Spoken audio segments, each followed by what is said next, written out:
بسم الله الرحمن الرحیم. نن به زمونږ دویم کلاس وي انشاءالله که خدای کړی خیري. پرون ما تاسو سره د قط متعلق خبره کړې وه چې یاره قط به تاسو پیژندلی وي. اوس به مونږ الف لیکو. تاسو چې کلم الف لیکئ یا حروف تهجي لیکئ یا عموما خط لیکئ، د هغې دپاره د خطاطۍ اصولو کې تاسو چې کومه ساده کاپي اخیستې د حساب د سپینې پاڼې والا چې کرښې پکې نشته دی، نو دې کې به تاسو ځان ته اوس لاین برابروئ چې تاسو به خط په کومو کرښو کې لیکئ او کم کرښې ته به کوم حرف چې دی هغه به رارسي. او لومړی به تاسو والی یو کرښه بالکل ساده سمپل، زه تاسو ته صرف الف دپاره ځای جوړوم. ټیک شوه؟ دا ما کرښه واخیسته بالکل ساده. قط به والمه 3 قطه به فاصله والمه، څو به والمه 3 قط. یاد ساتئ دا شیزونه ذهن کې کېدی. ټیک شوه؟ 3 قط نه بعد به بله کرښه والمه.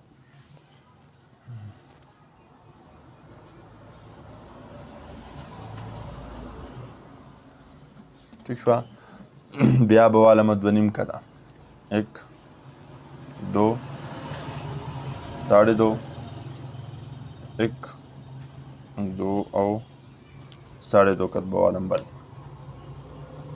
ٹھیک شوه؟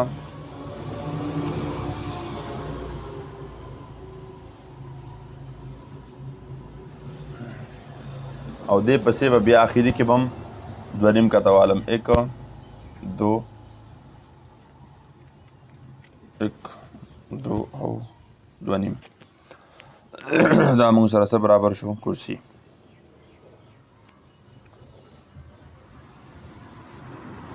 دې ته څه وایي؟ دې ته وایي کرسي.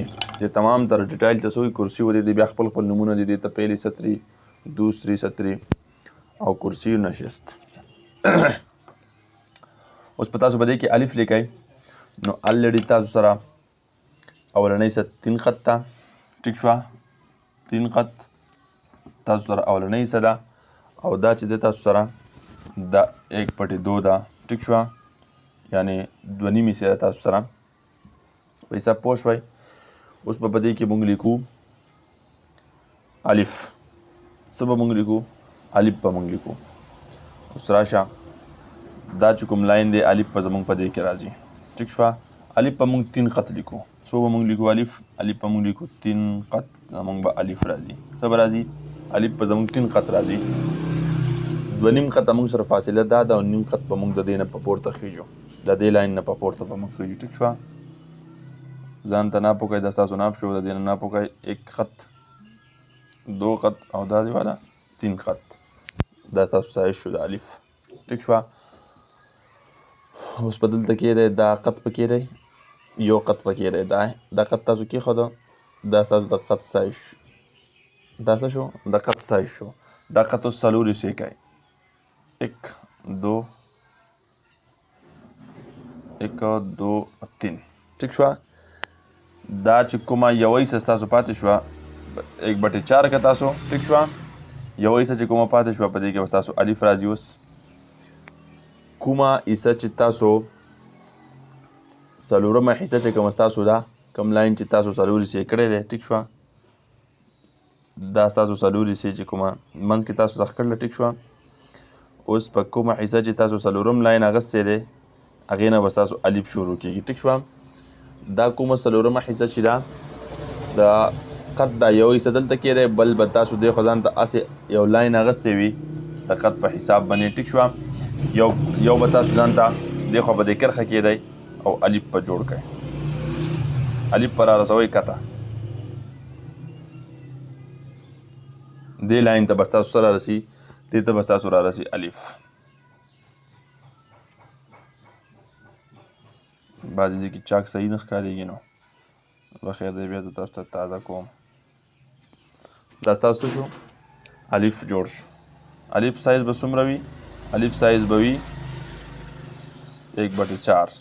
څومره سایز به وي د الف؟ 1/4، یعنې 4مه حصه. دا مې ته اوس ښه واضح جوړ کړو. ټیک شوه؟ دقه د الف هنر دی. له پاسې نه به داسې راځي او لاندې نه به لږ ګوتې داسې راتاویږي. څه پوه شوئ؟ اوس به په دې باندې موږ مد اچو او دا د دې سایز به وي 3 قط ښه دا سایز چې دی که نه دا به څو وي دا به وي 3 قط ټیک شوه په دې له پاسه مد اچو نو کم از کم یو قط له پاسه به مونږ مد الو مد به مونږ 2 قسمه کې الو ټیک شوه مد چې دی مد به په 2 پورشنو کې جوړېږي یو قط 2 قطه 3 قطه فاصله به له پاسه والی ټیک شوه او د دې ځینه به دا ډایرکټ دې قط له راولو مونږ یو حصه مد به جوړو 3 قط کې به دا حصه مونږ دلته راولو حساب ورسېدی دې ځینه به بیا مونږ یو نیم قط الو کم از کم یا دغه یو نیم قط ټیک دی یا 1/4 هم اخیستی شئ ټیک شوه